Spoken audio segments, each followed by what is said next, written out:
they say is the dream, but the silence feels louder than it seems. Applications set like ships in the dark. No replies, no spark, no start. You think it's a paper, just words on a page, but it's a system to break out the cage. Get higher fast, it's more than your past. You're the go-to pro, let the world know. Get higher fast, leave the doubt in the past. Worried that looking at the years you wear, like time erased what you bring to the chair. But it's not about age, it's the way you play. Pushing yourself, lead the way, the way. Connect to the ones who make the calls, shake the fear, break the walls. Get higher fast, it's more than your past. You're the go-to pro, let the world know. Get higher fast, leave the doubt in the past.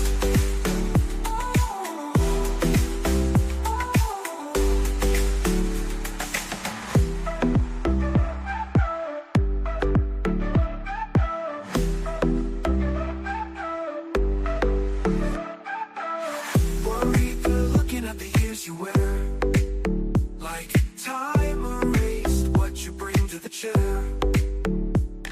But it's not about age, it's the way you play. Pushing yourself, lead the way, the way. Connect to the ones who make the calls, shake the fear, break the walls. Get higher fast, it's more than your past.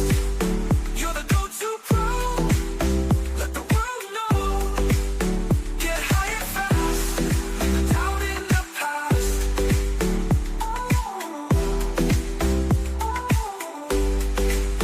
Get higher fast, it's more than your past. You're the go-to pro, let the world know. Get higher fast.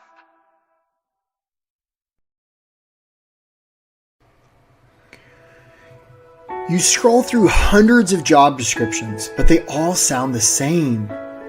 You spend so much time on every application, but it doesn't seem to matter.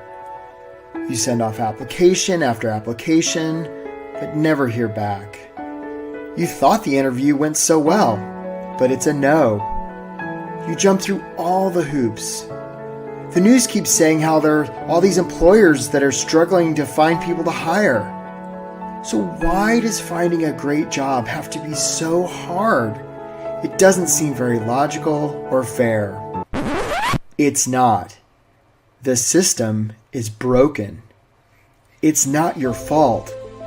The process most people go through to get a job is awful. But here's the good news. The system isn't very smart. In fact, it's downright dumb. It can be beaten. How? Most prospective employers and employees today are using the same old tired strategies that have been around forever. It's like professional camouflage. Everybody just blends into the crowd. But you don't have to be that way anymore. You can get traction. You can stand out from the crowd to unleash your God-given potential, to help a world in need, to do work that matters, to earn what you and your family deserve. You can do this. You're meant to do this. There are bright things on the horizon for you. This is the way. Welcome to the workshop. Get hired fast without settling, getting ignored, or losing hope, so you can do work that matters and earn what you and your family deserve.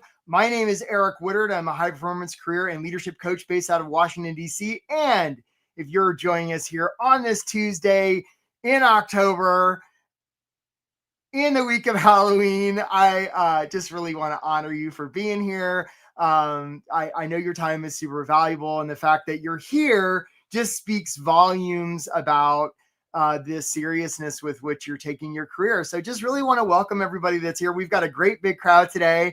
So look, if you're here and I see Trina and Colette and Eamon and David. If you would put in the chat where you're from and put how long you've been on the job search. So put where you're from and how long you're going to be on the job search, if you would, please. And Trina, you know what? The replay of the video will have captions. Sorry, we don't have them live. Hey, Mahabub, you're in New Jersey. Nice to see you, right? We've got, who else do we have here? We've got Kevin in Virginia. I see you there, John in Fort Worth. Hey there, Lacey in Mississippi and David in New York. I see you there, Fred in Chicago. Because, look, guys, sometimes being on a job hunt can feel like pounding sand. Sharon in Atlanta and Lisa in Iowa and Daniel in Fort Lauderdale and Mary in Fairfax and Amanda in Colorado. Sometimes it can feel like waiting on a glacier. Teresa in Phoenix and Amanda in Little Rock. Hi, Steve in Virginia and Ezra in Falls Church. Hey, Victor in San Pedro. Sometimes it can feel like wandering through the desert, Ryan in Wisconsin. And I see there, Bergeline 1 year. Hi, Kevin. Stacy in St. Louis. Sometimes it can feel like going into an arena, Jonathan in Columbus and Joshua in New York City. And sometimes it can really feel, Natalie in Dallas, like looking into an abyss. Hi there, Nicole in Tucson. So who is this for? If you are somebody who's unsure about the direction you want your career to go. Hey there, Kayuma in New York. Hi, David in DC. If you're struggling to find ways to describe what you do, if you're uncertain if your resume is any good, hey there, Teresa in Phoenix. If you're wrestling with how to follow up after you apply, Joe in the Windy City and Kaylin in Raleigh, and hi there, Tony, 15 months for you. If you're tired of applying and hearing nothing back, hi there, Natalie, furloughed. I hear you there, sister. Right? Doing interviews that seem to go great and you still get a no. Hey there, Ala in Minnesota. If you're trapped in a job you don't like and you're not sure how you can escape, hey there, Caroline in DC. And especially if you're losing hope, this could be the workshop you've been waiting for. On the other hand, if you're somebody who's just kind of super casual about your career, not willing to do a lot of work, reluctant to take responsibility for the results you've been getting, or maybe just interested in having a job to make some money, stuck in your ways, and you sort of know all the reasons you're not getting a job. Those are my favorite. Hey there, Haristaki, and originally from Charlotte. I got you there. It's been 2 months for you, right?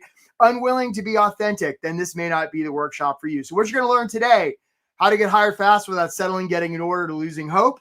I'm going to offer you 4 strategies and 9 tactics that you can put to work today to help you put yourself to work, so that you can do work that matters and pays what you and your family deserve. So our agenda for today, I'm going to just take a second to tell you who I am. A lot of you probably have never heard of me. Some of you have, and this will be repeat. And a lot of you are like, who the hell is this guy? So just briefly going to tell you where I'm coming from.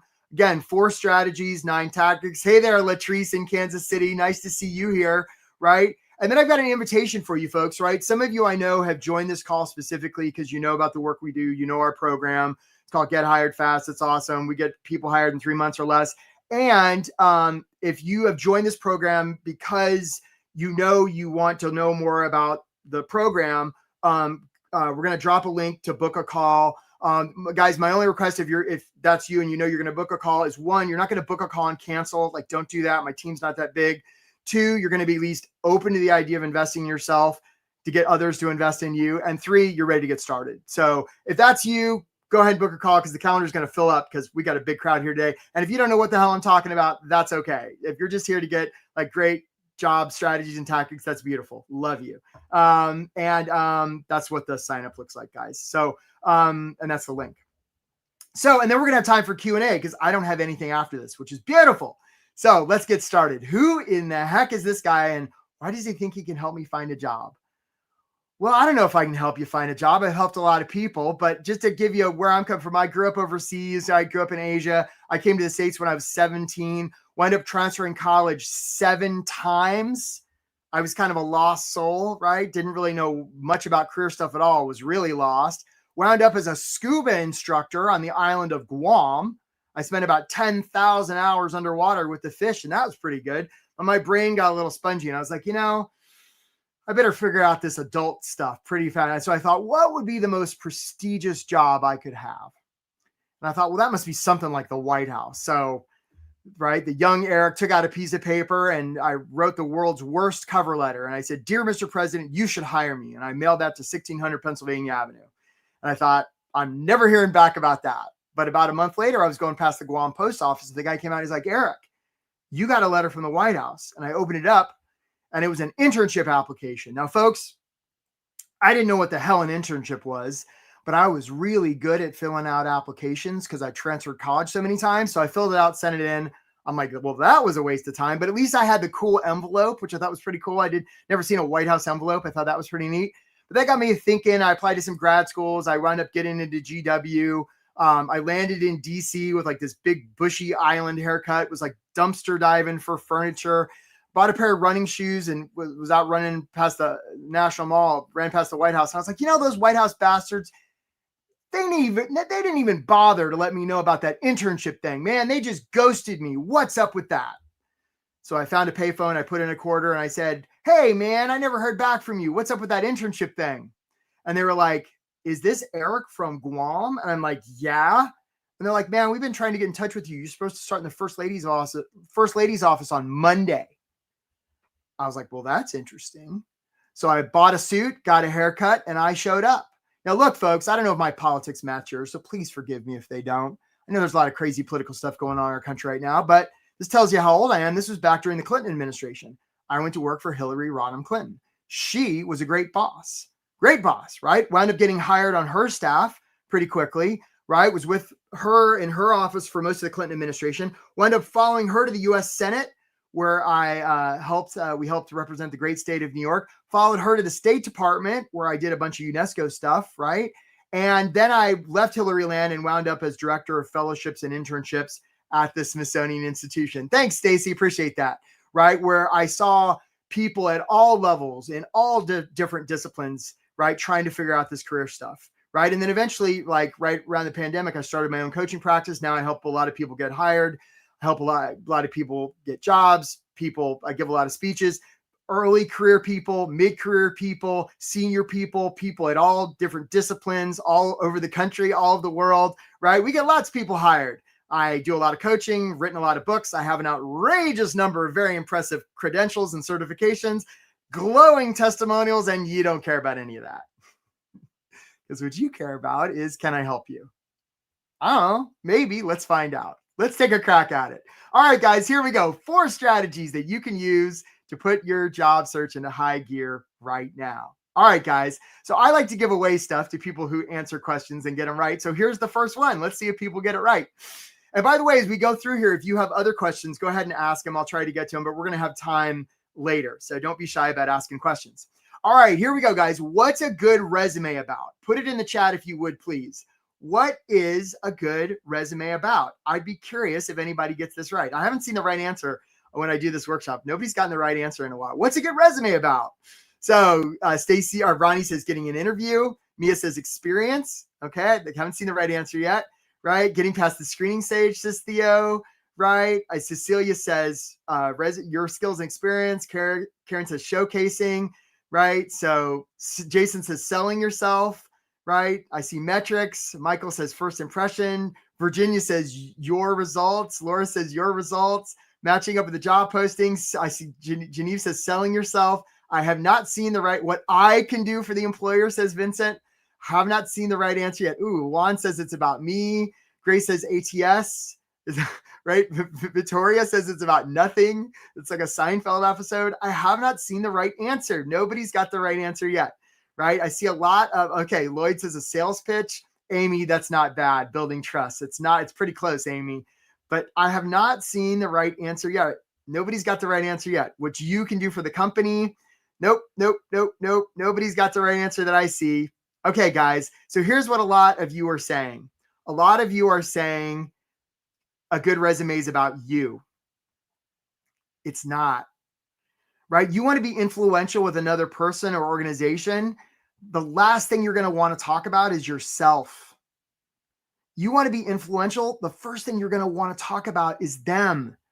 A good resume is not about you. A good resume is about them. If you get nothing else out of this workshop, please get this. If this distinction alone will change your job search. And some of you are like, but I said how I can help the organization. Nah. It's not how you can help the organization. It's what's possible for the organization. See, my friends, you can take yourself out of it. It's not about you. It's about them. Okay. Now look, Amy Yost, you were closest. You said trust. So guys, we've got a free LinkedIn course. It's called How to Make Your LinkedIn Profile Awesome. Let's make sure we send that to Amy Yost. She was the closest that I saw. Okay. So Cheryl's like, but what about the AI bots? Cheryl, we'll get to that. I promise. Okay. Good resumes about them. Okay. So it's not about you. It's about them. And when I say a resume, I'm talking about your cover letter, your follow-up, your interview, how you negotiate the offer, your networking. You're so welcome, Amy, right? It's about them because employers are focused on themselves. So why wouldn't you want to be focused on the employers, right? There's an issue of thought polarity here, right? You want to make your stuff about them. Really, really important. And look, folks, it's no wonder that when, many of you are saying a good resume is about me, it's about selling myself, it's about my skills, it's about me. Because very often, very likely, the first resume you ever did was out of school. Hey, Marty K booked a call. Nice job, Marty K. So you know what? Let's make sure we send Marty K this free LinkedIn course about how to make Marty's LinkedIn profile awesome. Marty, that's coming your way. Yeah, good job. We have sound effects now. It's very exciting, right? So yes, Lisa, solving problems isn't the answer. It's not the answer. It's about them. Now, if you talked about their problems, that's closer, but it's not just about solving problems. It's about them. And we're going to talk a lot more about this. Okay. Look, folks, when you're in school, it is about you. It's your cubby, it's your desk, it's your worksheet, right? It's your transcript, it's your diploma. It's all about you. And yet when we move to the working world, it's about the client, the constituent, the customer, the shareholder. And very often the first resume you did was out of school. So it's just a habit we all carry forward. Right. But those of us who are seasoned pros know it's not about us. It's about the mission. Right. That's what it's about. Elizabeth M booked a call. We look forward to talking to you, Elizabeth. Yeah. But the calendar's going to fill up, guys. Do not wait to book calls. Let's make sure we send Elizabeth that free LinkedIn course. I know what you can bring in the country. That's exactly right, Linda. 100%, Linda. We couldn't say it better. Right on the money. Okay. Next strategy. We got some more stuff to give away here, guys. So if I went to a public library or any library for that matter, and I saw a shelf of storybooks and I took one of those storybooks off the shelf and I looked at the front cover, there'd be some words on the front cover of that book. What do we call those words? What are those words called that we put on the front cover of storybooks? I bet somebody's going to get this one right. Who's going to get it right? And I know there's a delay, so some of you are typing furiously, right? What do we call those words on the front cover of a book? What are those? Oh, okay. I got a bunch of answers here. Okay, so I see Gretchen, Riker Willing, Helen Buback, and Jennifer Oldnick, right? And let's give it to Sarah Anderson too, right? You're the first four that I saw got it right. It's a title. Yeah, it's a title. That's the words on the front cover of a book. Now, isn't it interesting that's the same term we use to label people in the workplace? Which tells me that very much like we'll put the label on the story of somebody's career, or like we put the label on the front cover of a storybook, we put a label on the front cover of somebody's career, right? And this brings, and that's the course you guys are getting, right? Congratulations. Good job, right? So this brings us to strategy number 2, which is stories. Okay, let me ask you a question. Here's another one. We're going to do this one quick. What percent of human decision-making do you think is emotional and what percent is logical? Put it in the chat, please. And Destiny D, you booked a call. Congratulations, Destiny. We look forward to talking to you, right? So what percent of human decision making? And so let's make sure we take care of Destiny with a course, guys. And by the way, we've got Jessa and Chris, and I think it's just Jessa and Chris here helping us today. So make sure. Okay, so we're getting some answers, right? I see 90%. Have not seen the right answer yet. So human decision-making, what percent is logical and what percent is, or what percent is emotional and what percent is logical? So I have not seen the right answer. Victoria says 90. Christina says 80. Lloyd says 90. Nope. Haven't seen the right answer yet. Michael says 80. John says 80. Nobody's got their, Peyton Marr got the right answer. It's 100% emotional. Human decision-making is 100% emotional. And you know what? Let's give it to Michael Everman too. Michael Everman was right close. So, and let's give it to Darlene Justiano because they were all right in there together. So you guys are going to get like that free LinkedIn course. Congratulations. So yeah, my team's afraid to do the clapping because they're like, we're going to cut them off. No, you guys are fine. Okay. It's 100% emotional, right? And the reason we know it's 100% emotional is when people get their limbic system damaged, right? Some poor guy in the 1800s gets a railroad spike through his head and gets his limbic system damaged. People are fine. Hey, Haristade, you booked a call. We look forward to talking to you, right? Right? Claudia says she thought it was just me, right? When somebody gets their limbic system damaged, they're fine. Hey, Nia J, you booked a call. Nice job, Nia J. Look forward to talking to you. Let's make sure we're taking care of all these people with the LinkedIn course, guys. The part when somebody lacks the ability to have emotion, they're fine. The issue is they can't make a single decision. This is the debilitating part. Okay. So when you guys first got on this call, you very quickly decided whether you like me, the sound of my voice, the color of my shirt, whether you trusted me, like all these things were quick decision. And now you're just sort of taking in data to rationalize the emotional decision that's already been made. Okay. So Helen, we'll put the link a couple of times there. Don't worry. Right. So look, folks, it's 100% emotional. So the reason stories are so important. Hey, Beatrice, we look forward to talking to you, Beatrice. Good job booking a call. The reason stories are so important, our stories are how we convey emotion. It's like what Maya Angelou said about people will remember how you make them feel.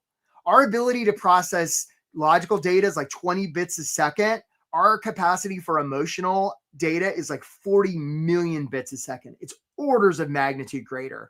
So this is why, when you walk around with people and they say, I'm going to do it in my Thurston Howell III voice, right?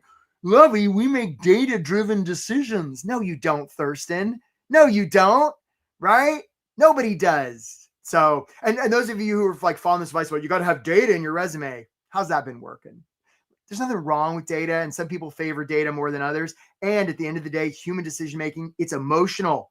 And the way we convey emotions is through stories. So you better be telling stories, folks. You better be telling stories or you're leaving a lot on the table. For example, hey, Samantha J, we look forward to talking to you. Good job, Samantha. So like one time I was taking applications for a program. And this woman, Maggie, wrote in and she talked about how the summer before she'd been in a terrible car accident. Hey, you're so welcome, Jill. Right back at you. She'd been in a terrible car accident and her arm had been severed. Oh man, I felt so bad for Maggie. So we accepted her to the program, right? Right before I was thinking about accommodations for this one-armed woman. She walks in the first day of the program, 2 arms. 2 arms. Maggie had 2 arms. Now, was I pissed off that she had? No, of course not. Right? It had been partially severed and it was bandaged, right? From where they'd reattached it. She was doing some physical therapy. Maggie was going to be okay. And I was so happy she had both her arms. Right? And I remember that story to this day like it was yesterday. Hey, Arega K, you booked a call. Nice job. We look forward to talking to you. Right? Stories, really important, folks. Stories are so important. You got to use stories in your stuff. Okay. I got another question for you. What's this guy's name, right? What's this guy? No, it didn't grow back. It had only been partially severed. So they stitched her back together and she was getting use of her arm back. So Michael S booked a call. Nice job, Michael S. So what's this guy called? Peyton Maurer. Now, Peyton, we've already taken care of you, right? So Peyton is quick on the draw, right? But so let's see some others here. So I see Peyton, Heather Smith, Matt C, and we'll give it to Shannon Chan, right? John Heder. This is Napoleon Dynamite. So Heather and Matt, you guys are getting this free LinkedIn course, and yeah, good job, right? Free LinkedIn course. This is Napoleon Dynamite. He comes from Idaho. Now, for those of you who aren't familiar with this fine piece of cinema, I don't want to ruin it for you. And by the way, if you haven't seen this, please take a break from your job search and go like, hey, Nathan, it looks like you just booked a call. We look forward to talking to you, Nathan. Good job, right?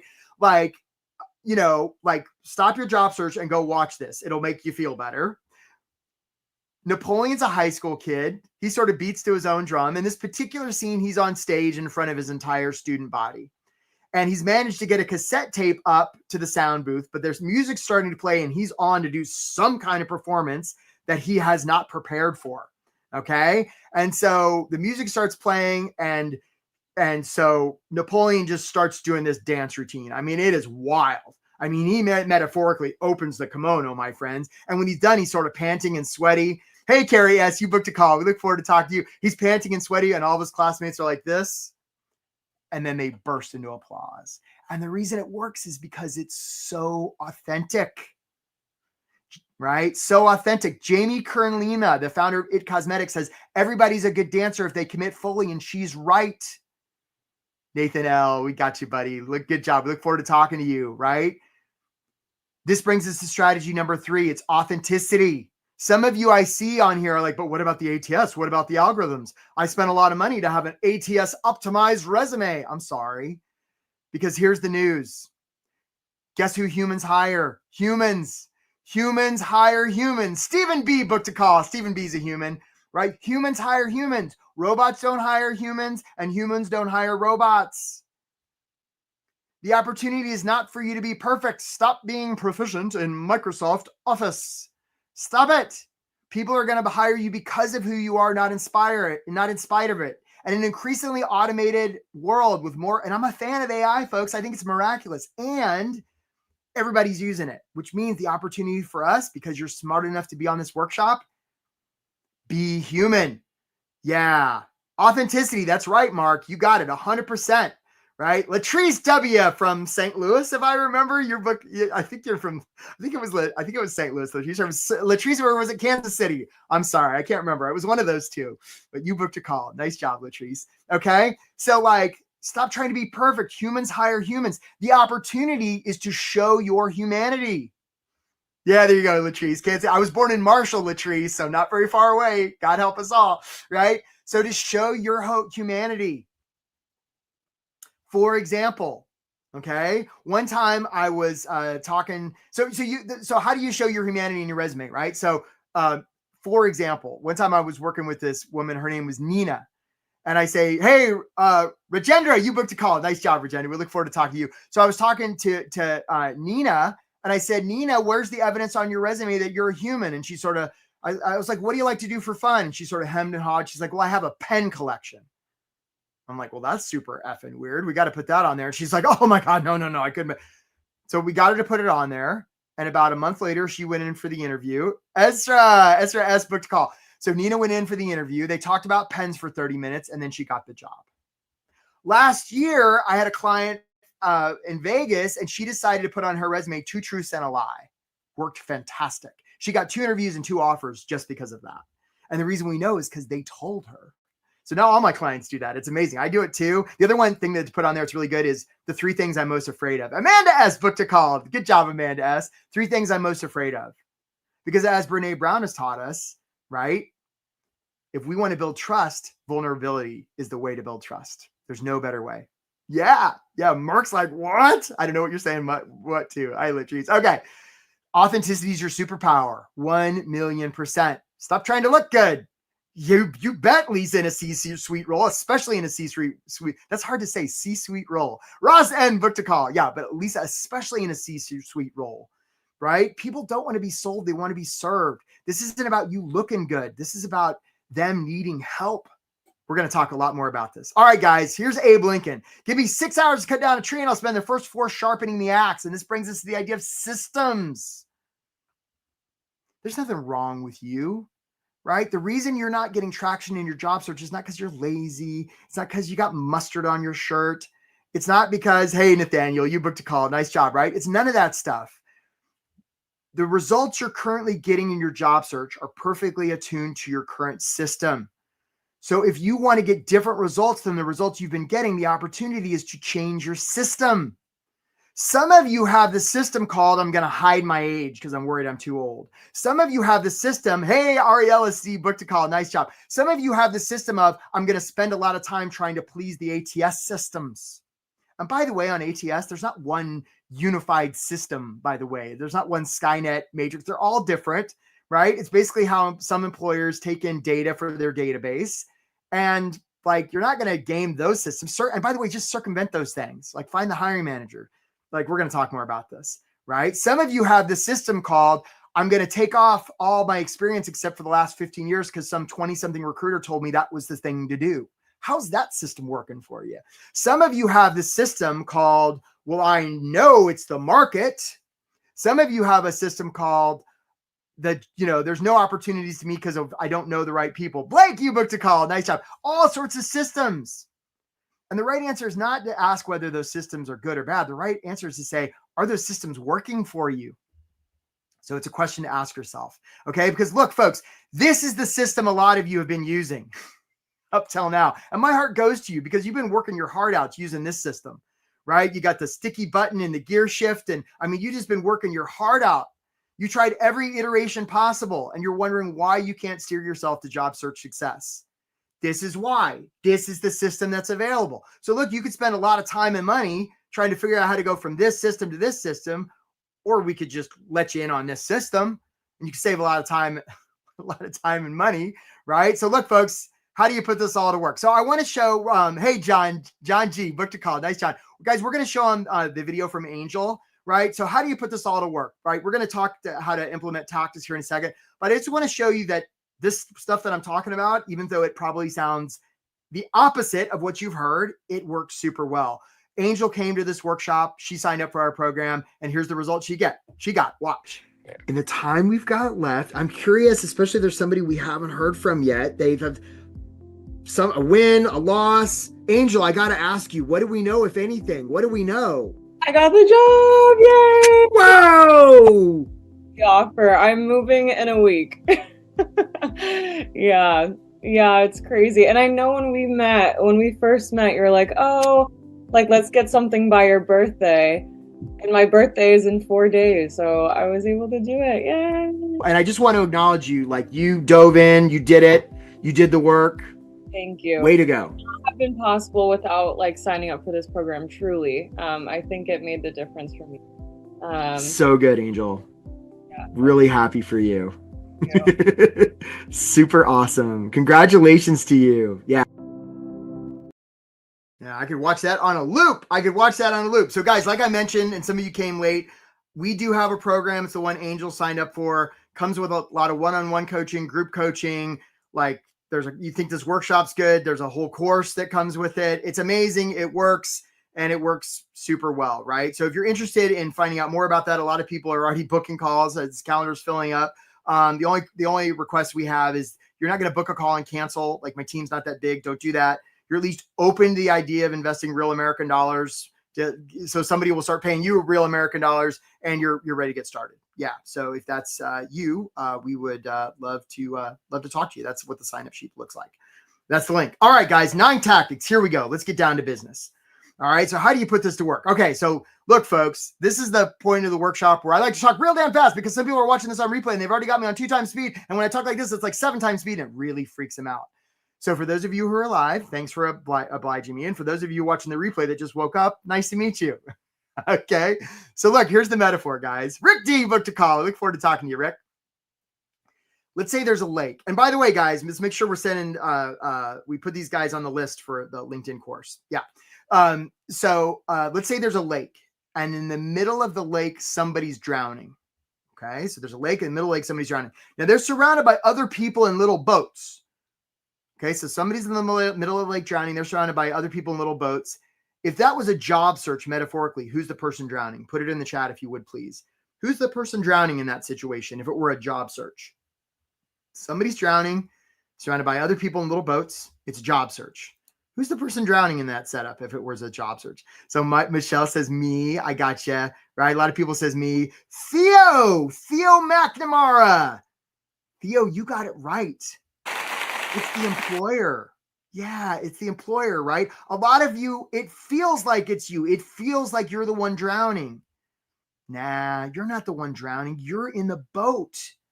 The employer's the one that's drowning. And the reason we know that is they put out a job description to say, help, we're drowning in work. The people in the boats are the applicants. Now, some of those people in the boats are approaching those people who are drowning. They're saying, I'm the best one. Pick me. I'm the best. And the people drowning in the water are like, well, I need help, but not from that guy because needy is creepy, right? And this brings us to the idea of mindset, which is tactic number 1. Mindset. You can have the best resume and the best cover letter, right? The best follow-up, the best networking, the best interview. And if your mindset is coming from a place of scarcity, no bueno, amigo, right? It doesn't work, right? You want to instead approach this from a place of service. And when you do this, when you make your job search not about you and you make it about them and you make it from a place of service, it just changes the entire ball game. It changes the entire equation. This is how clients that work with us get hired real damn fast. It's not about you. It's about them. And it's not about selling yourself. It's about service. Okay. Nobody wants to be sold. And by the way, we've gone over this historically, my friends. Selling people's weird. Buying people is weirder. Like we've gone over this historically. Amanda C booked a call. Justin H booked a call. We look forward to talking to you both. Right? Like you don't want to sell people or sell yourself. It's creepy. Stop doing that. Right? People want to be served. All right, guys. Next tactic. Thanks, Mahaboob. Thanks, Mahaboob. Okay. So look, some of you have seen the show Deadliest Catch, Alaskan fishermen. They put these big steel cages on the bottom of the Bering Sea with a little bit of bait, trying to catch some crab. So all of a sudden, Bob the crab comes along. He's like, oh, free lunch. So Bob goes into the trap, starts nibbling away. His friend Cheryl, then Sally. More and more crabs join. Eventually, the free lunch is gone. Hey, Heather S., you booked a call. Good job, Heather. The free lunch is gone, right? But meanwhile, more and more crabs are joining because it turns out crabs like to be with other crabs. So finally, one of the crabs, let's call him Charlie, he's like, this is crazy. I'm I'm out of here, boys. So Charlie tries to crawl out. Here's what happens.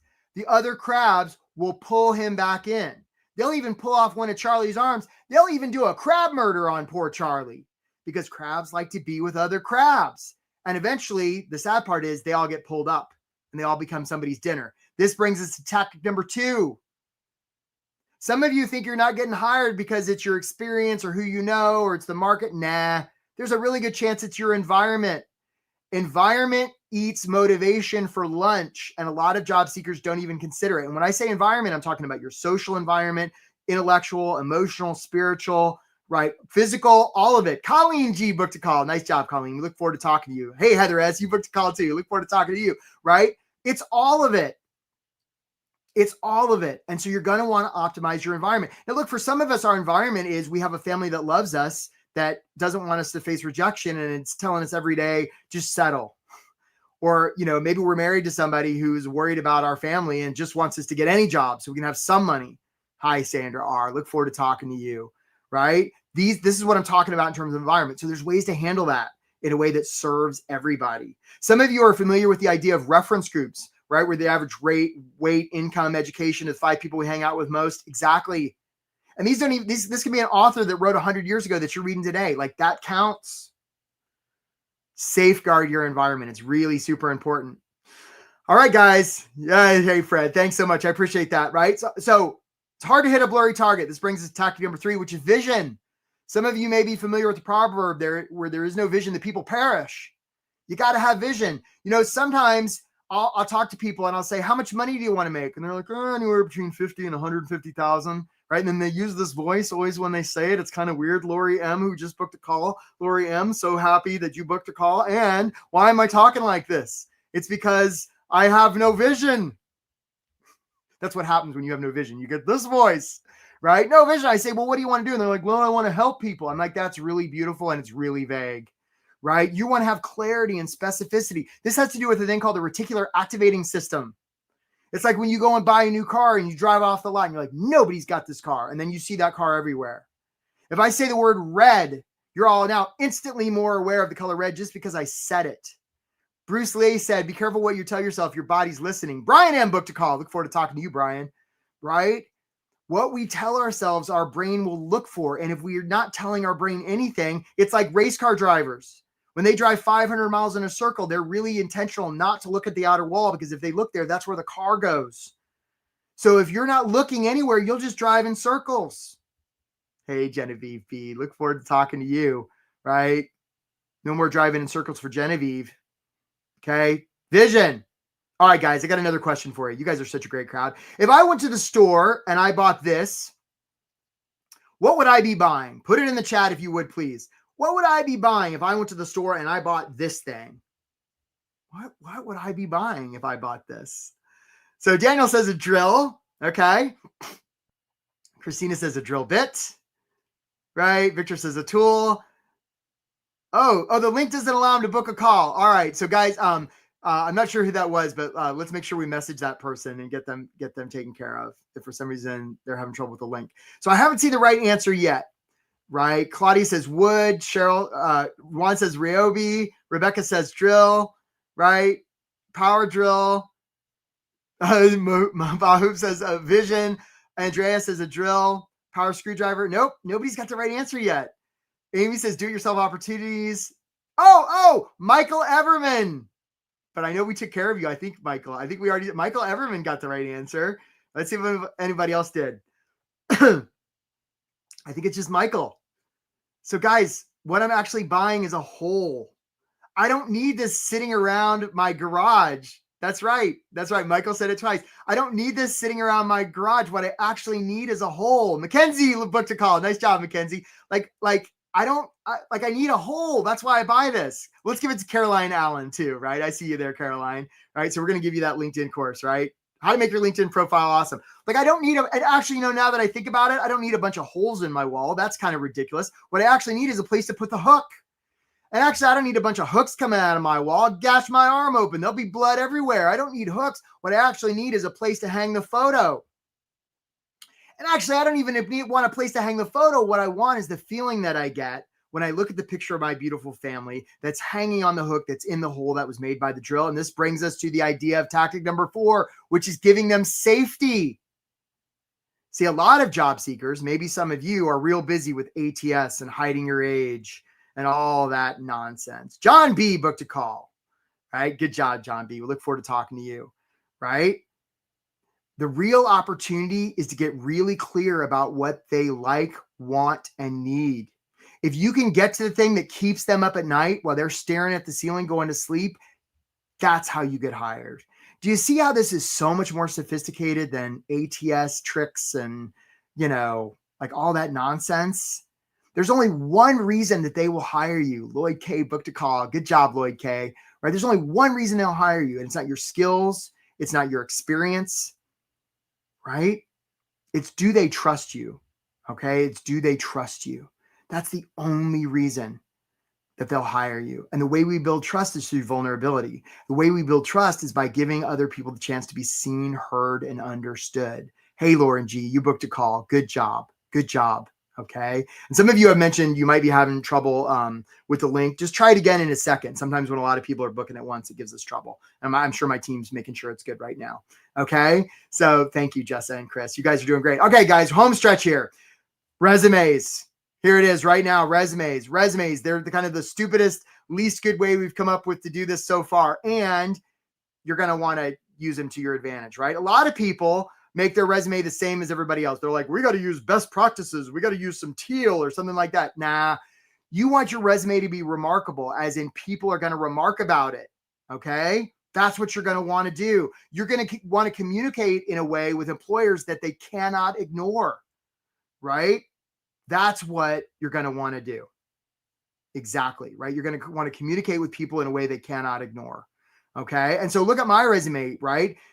It's got hyperlinks. Does your resume have hyperlinks? Doesn't mean that it have to, but you're going to want to have the most Mabahub, the most Fred, the most Shavit, the most Jessica T, who just booked a call. You're going to want to have the most Jessica resume that's ever been,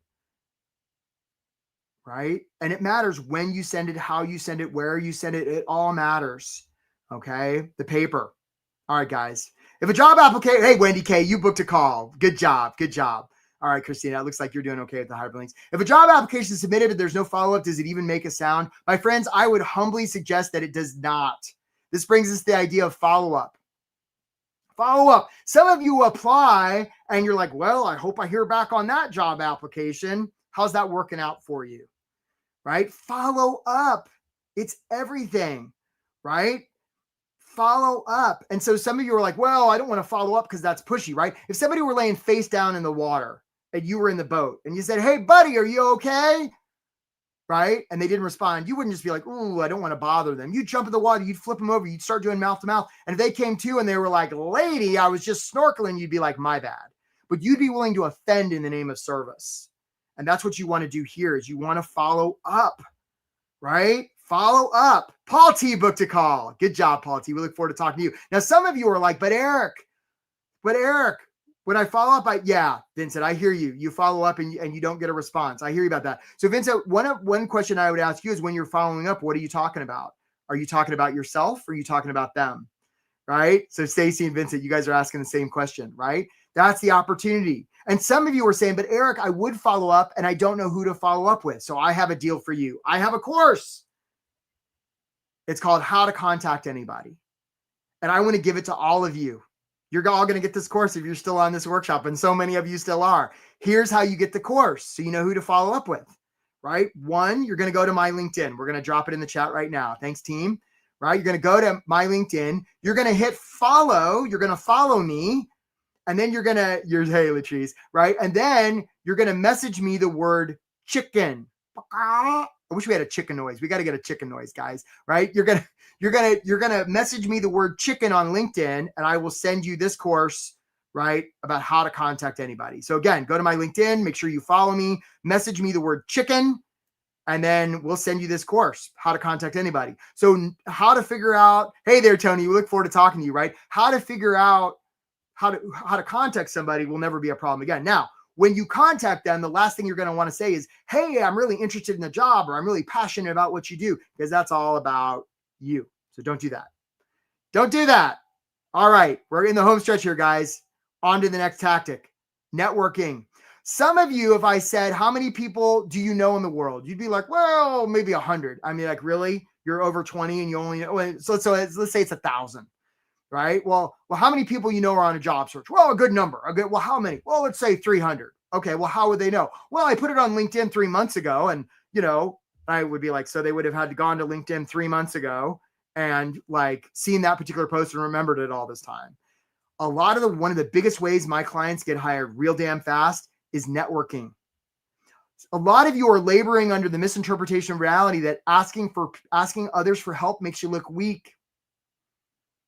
Tony E booked a call. Nice job, Tony E. It doesn't make you look weak. It makes you look strong. And by the way, asking others for help is a gift, because we wouldn't ask others for help unless we thought their help was worth asking for. Hi, Anjanette. Look forward to talking to you. Hopefully I didn't mispronounce your name there. Okay, so ask for help. You ever seen the Academy Awards where some movie star gets up there and they're like, I got nobody to thank? No, they get up there and I got to thank this person, this person, this person. They're trying to drag them off stage. They're playing the music, right? When people do great things, they do them with others. Hey, Mohamed, look forward to talking to you. Okay, so ask for help. And by the way, when you ask for help, you don't want like a one-off system, right? Because it's not scalable. It's like fishing with a single fishing line, right? You got to get the right bait on the right fish at the right depth good Lord. Good luck with that, right? What you want to do instead is have a system that allows you to filter the ocean. Because that way you don't have to know where the jobs are. You're just everywhere. Anna K is everywhere. She just booked a call. Good job, Anna K. Right? So like that's a system that we use in the Get Hired Fast program. All right, guys, interviews. Who would like the best interview advice in the world? And then we're going to get to some Q&A here real quick, right? Right? Best interview advice in the world. Here it is. I'm about to deliver the advice. Here we go. Your network is your net worth. Well, kind of, yeah, you're actually your net worth, and your net worth is infinite, I'd say. Okay. So yes, Daryl, we love you, buddy. He's like, please give me the interview advice, please. Okay, Daryl, we're coming. Here it is. Don't answer their questions. If you've been spending a lot of time and energy, I'll be honest, give it to us straight. Don't answer their questions, because really they're only asking you one question. And that question is this one. Can we trust you? That's really the only question they're asking. Now, look, if the world were simpler, we could just sit down in an interview and we'd get all organized and they would get their notes together and they'd look you straight in the eye and they'd be like, can we trust you? And you'd be like, no, or yes. And they'd be like, great, interview's over. But we don't live in that world. So they have to ask questions like, hey, Flex CB, we look forward to talking to you, right? Right. So like they ask questions like, tell me about a time you made a mistake, or tell me about your proudest achievement, or where do you want to be in 5 years, or how much money do you want to make? They ask questions like that. Instead, what we want to do instead is give them answers and tell them stories that allow them to build trust. Sarah G booked a call. We look forward to talking to you, right? Hey, Christopher Allen likes that take, right? So again, don't be so focused on answering their questions. Focus on giving answers and telling stories that are going to build trust. Your purpose in an interview isn't to perform, it's to connect. Because they don't really care about the answers you're given, right? They're just making mouth noise, to get you to make mouth noise, so they can judge the mouth noise. That's it. That's all this is about. If we had a universal translator be like, tell me about a time you made a mistake, and it'd be like, can I trust you? It'd be like really funny. All right, guys, final tactic, and then we're going to go to questions. Offers. 2 things when it comes to offers. 1, you don't have to worry if you want a job. And 2, you don't have to worry if you're qualified for a job unless and until you get an offer. So let's talk about being qualified. You may think you're qualified. You may think you're not. Doesn't matter. They'll have an opinion. That's the one that matters. Okay. So, throw that one out. And 2, you don't have to worry if you want a job until you get the offer, because unless and until that happens, you don't know what you're saying yes or no to. So if you're so rather than like go through job sheets and think, well, would I want this job? Am I qualified for this job? Throw that out and look at it as, what's the possibility here? What's the possibility here? Let that be your schema. Rich F booked a call. Nice job, Rich F. Right? Let that be your schema. Okay? Because you might get into it and you might really like it, or vice versa. Hey, Kevin M, you booked a call. Nice job. Right? You want to apply from a place of service. This isn't about you. It's about them. And by the way, if you get some recruiter or somebody say, well, if we paid you $1, would that work for you? You say that's possible. That's just some nervous recruiter, right? Like, that's all. So live in the world of possibility, my friends. 100%. Oh, love this crowd. All right, guys. So write this down. We're going to take some questions. This is how you get hired fast. Make it about them. Tell stories. Be authentic. Have systems, right? Dial in your mindset, your environment, your vision. Give them safety. Make sure your paper's dialed in. Brittany W. booked a call. Nice job, Brittany. Follow up, networking, interviews, offers. This is how you get hired fast. Right? So a lot of you are thinking to yourselves right now, this is different. This is different than the stuff I've heard before. Thank you for noticing. And by the way, this stuff I'm offering you here is not Googleable. It's not Googleable. I'm just not, because this is stuff I've developed on my own that I've seen work with clients. Right?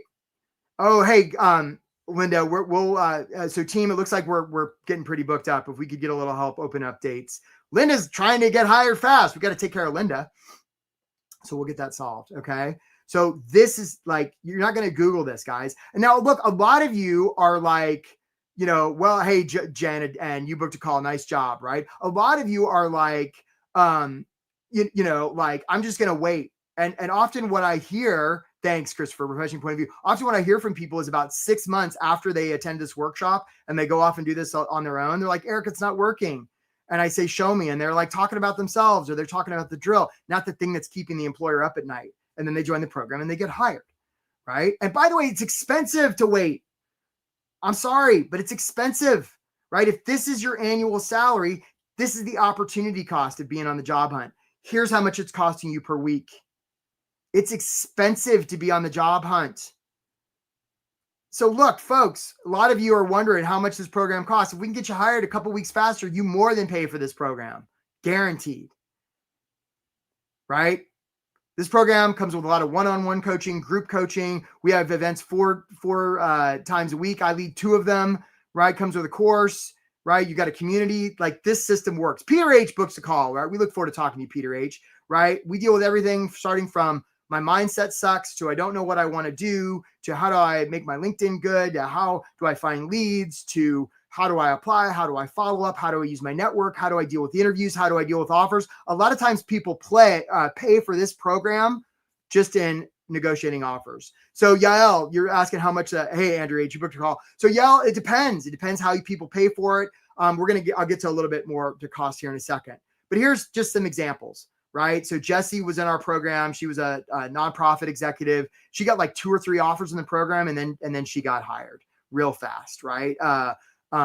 Robert was coming from overseas. He didn't want to spend more than like 4 or 5 weeks on his job search. So he like signed up for the program before he even came back to the States. And he didn't spend more than 4 or 5 weeks on his job search. Wayne got like 3 or 4 offers. He was so funny. Every time he got one, it's like, do I have to take it? I was like, no. And then he didn't. And then he got in a job he really liked. Amy was one of these folks that kept getting to like the final round of an interview. And then she kept getting no's. She joined the program and she had a couple more interviews that we didn't get, but then she got the one that worked. And now she's in that job. John was a CEO that we got into a position, and now he's thriving. Philip was a young professional, we got him 2 offers at once. You already met Angel. So this program works, guys. We have the receipts. And for those of you who are wondering, so the idea is we get you hired in 3 months or faster.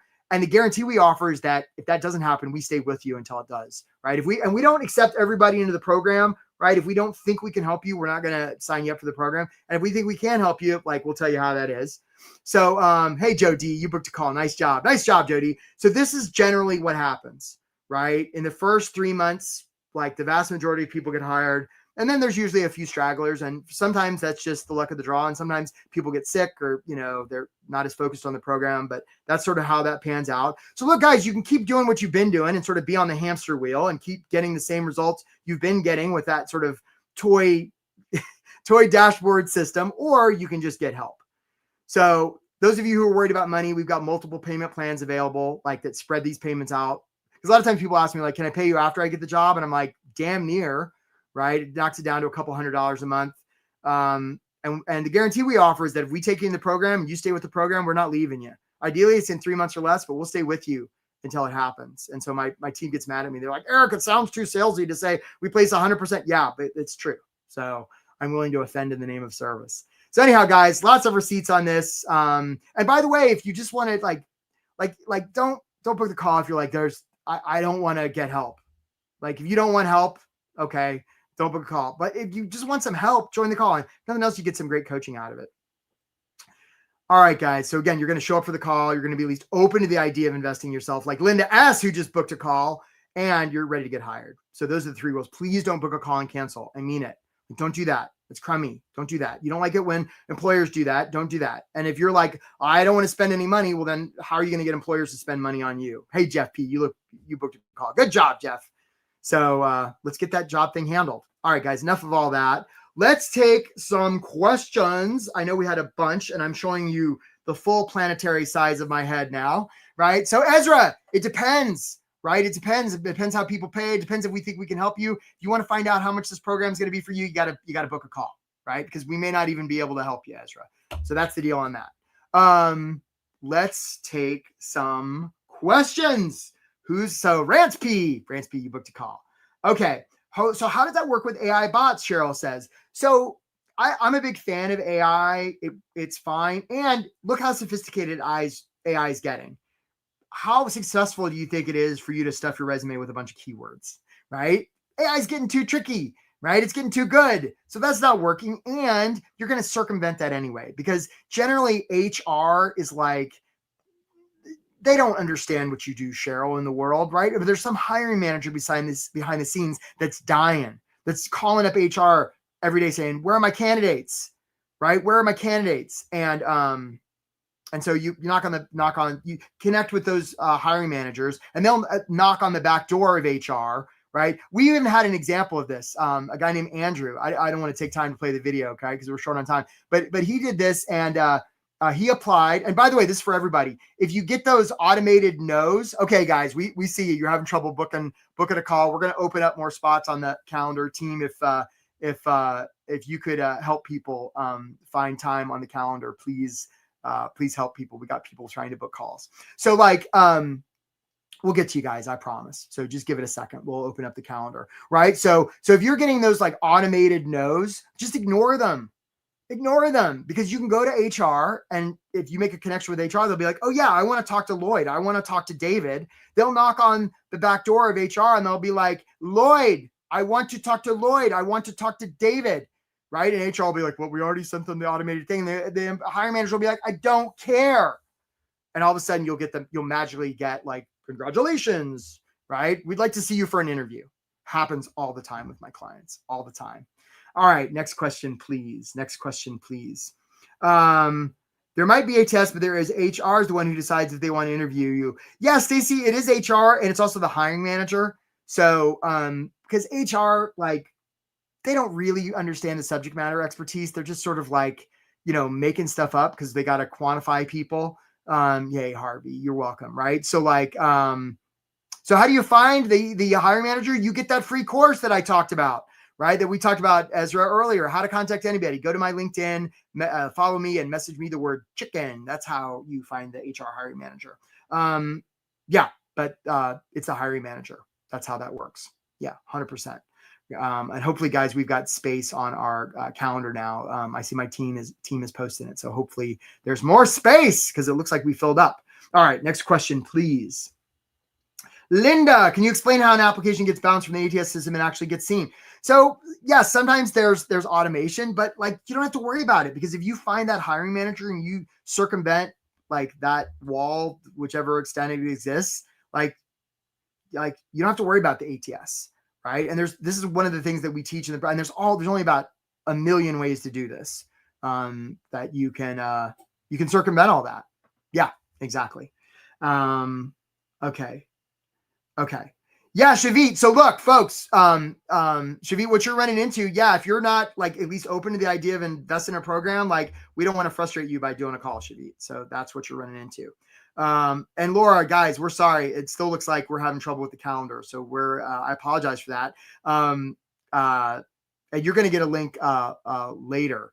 Okay, Shavit, then it's not you. It's we're having trouble with the system. So look, you're going to get the link later, guys. I appreciate all you guys are trying to book a call. There might be a glitch somewhere, although William P just booked a call, so maybe it's back online. So if you're having trouble, you're going to get the link later. We'll definitely want to talk to you. Yeah, sorry about that, guys. Appreciate it. All right. So what other questions do we have here? Kevin. Yes, there's going to be a video. Yeah, there's going to be a video, Kevin. Actually, my team will probably message you on LinkedIn, and you'll get a replay of this, 100%. Yes. Okay, Stacy. What happens if you follow up and they don't reply? So it's a great question. It's sort of like there's this guy named Ryan Serhant, who's a realtor in New York City. He had a reality TV show called Sell It Like Serhant. And he prided himself on being really responsive on email, except when people applied to his firm. He writes about this in one of his books. And so when people would apply, they would invariably send a thank you note to him saying, thank you very much. He would ignore it. If they sent another one unsolicited, he would be really dismissive, sort of like, blow off, and it wasn't until they emailed him a third time that he'd be like, okay, why don't you come in and let's talk? So just treat every employer like that, because, our negative default future can tell us that, well, they're not replying because I'm being pushy, or they don't like me, or I have boogers on my face, and they're just busy. That's all. They're just busy. That's it. So, and they're going to believe what you show them more than what you tell them. That's the opportunity. Yeah, that's the opportunity. Hey, Dan, we see you, buddy. You hang in there. We're going to get we're going to expand the calendar. I promise. Yeah. So Stacey, I see you there. Yeah. Hold on, guys. we're going to get the calendar fixed. I love all you guys are like wanting to get in. And by the way, there's a link that's going to come around later that it's going to have more open times. I promise you. We're going to get you covered. I'm so glad you're wanting to sign up. It's so good. Okay, next question, please. Next question, if we have one. Amanda, do you have advice on finding jobs in a new geographical location? Not anything in particular. I mean, a lot of jobs right now are, kind of network or virtual. So it's the same. Like, even if there's new people there, in some ways it gives you an in, right? Because you can say, hey, I'm new. Can I ask your advice? People love to give advice. They'll give advice all day long, especially to the new woman, Amanda, who's new in town. They love that. So that's how that's an angle for you there, Amanda. I hope that serves you. All right, guys, we're going to just take one or two more questions, and let's see here. What else we have? Can you provide an example of how to answer an interview question? Yes, you're going to make it about them, Cheryl. So if I was going to, hey, Amanda, you're so welcome. So if I was going to, answer a question. So let's say Cheryl asked me, well, tell me about myself. Tell me about yourself, Eric. I'd be like, yeah, I'll tell you about myself. 100%. So Cheryl, a couple things that really stand out. You're here, right, at 2 minutes past the hour on this workshop, asking smart questions. And the fact that you even came to this workshop says so much about you. It's really clear that you're somebody who cares about your career. Those are the kind of people I help. See how most of that was about you, Cheryl, and I don't even know you. And I did that on the fly. That's how we make it about them. We want to make people feel seen, heard, and understood. Yeah. All right, guys. One more question, then we'll let it go. And sorry if the calendar's giving us trouble here. Ramya, do you offer support for professionals? Yeah, of course. Yeah. People who've had the gap, moms returning to work. We've had I don't think we've had an 80-year-old, but we've had people in their 70s. We've had people in their teens. Everything in between, all different disciplines. Yeah, we help people get hired fast, 100%. So look, guys, if you're here, I just want to acknowledge you for being here. just appreciate that you took the time to be here. And if you've been on a long job search and you're looking to get help with this stuff, like you don't have to do this on your own. I promise we'll get the calendar fixed. And like, let's have a conversation to see what's possible for you 100%, because just doing this on your own is hard enough. Right. And our job searching by yourself is hard enough. So you can get some help, and just please know how much I'm cheering for you on all of it. Other people have figured this out. You can too. So bright things on the horizon for you, I promise. Take care, my friends. Thanks for being here. Hi, I'm Stephen Bullock. The reason I joined Win at Work was primarily Eric. I attended one of his, I think, LinkedIn webinars was how I connected with him. I'll say his sincerity came through. The fact that he truly cared about outcomes. I think it's so easy to say, well, I didn't get that job because I'm too old, too bald, too ugly, it doesn't matter what, you can fill in any vernacular you choose. At the end of the day, you really don't know why you were not selected. I will say the biggest fear that you guys helped, I think, getting over the fear of network bomb. I ultimately wrote 6 network bombs. Interestingly, the last one, which was like, hey, I found a job, super excited to let you know. With your guidance and following the program, I was successful. I have secured a job, which I start on Monday, which is about 4 days from now, which I'm very much looking forward to. Path, man. Keep on the path. All right, we're getting a bigger crowd now. It's so nice. Tell me who else has something to share. Yeah, Kay, talk to us. So I went off camera a few minutes ago because I just got an offer from my dream job and my dream company.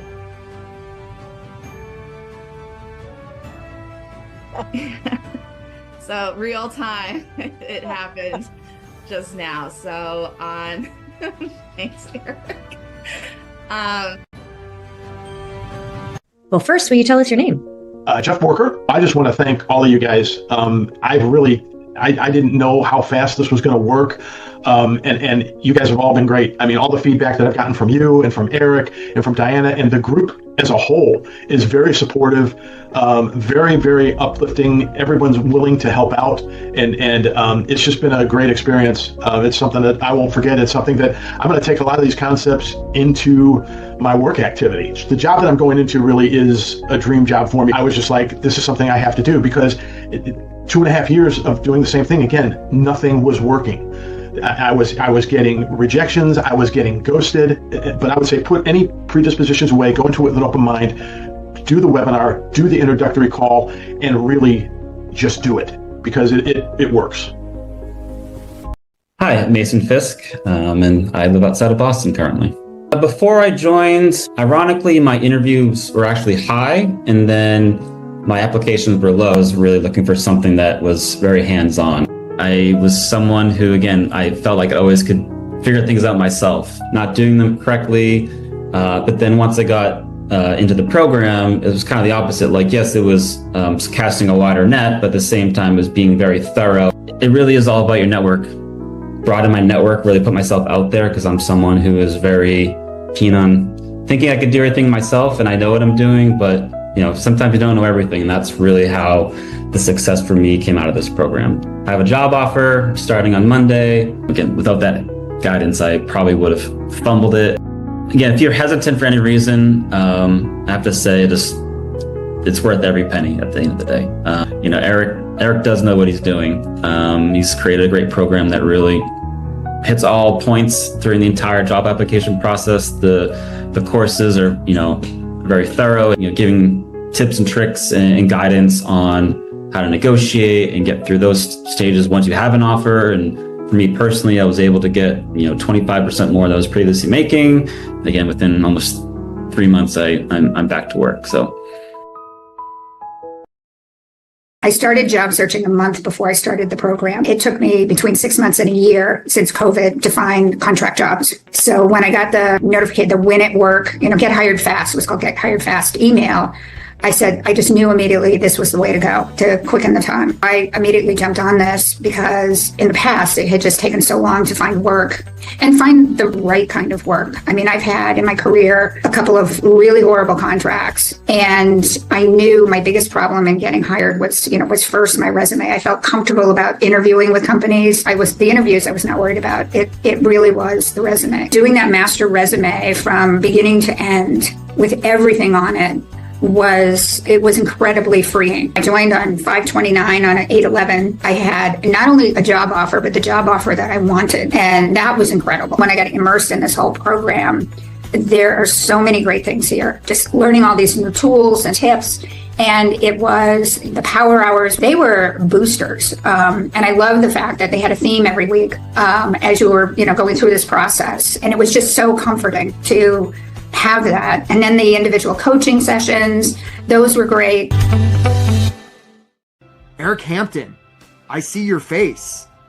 What is happening with you? I literally just executed my offer letter this morning. So I will be starting in 5 days. So yes, I literally started hammering the job search. I was self-employed, but really was going at it literally April of last year. I was sending out applications, and obviously my efforts and the strategies that I had that worked for me previously did not work for this market. So I really want to thank Eric and Diana, even everybody else on the Power Hour that was willing to, listen and, crowdsource ideas for that. Cause it really it started raining. It was kind of wild, immediately kind of after changing some of my strategies, it ended up working out a lot quicker than if I would have done this a year ago. It's all you, man.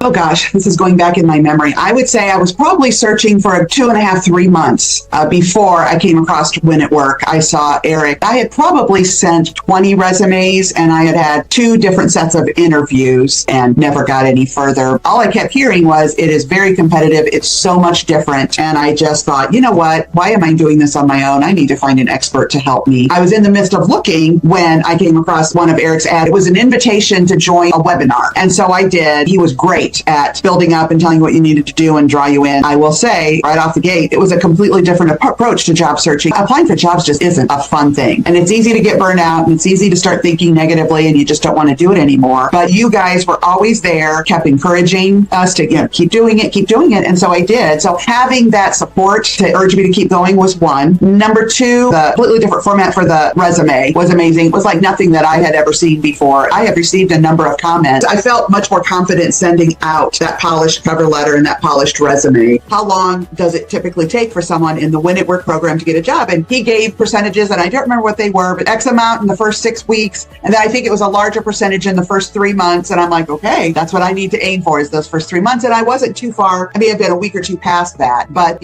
what he said was true. So that's exciting. And I feel like I got the best of everything I was looking for.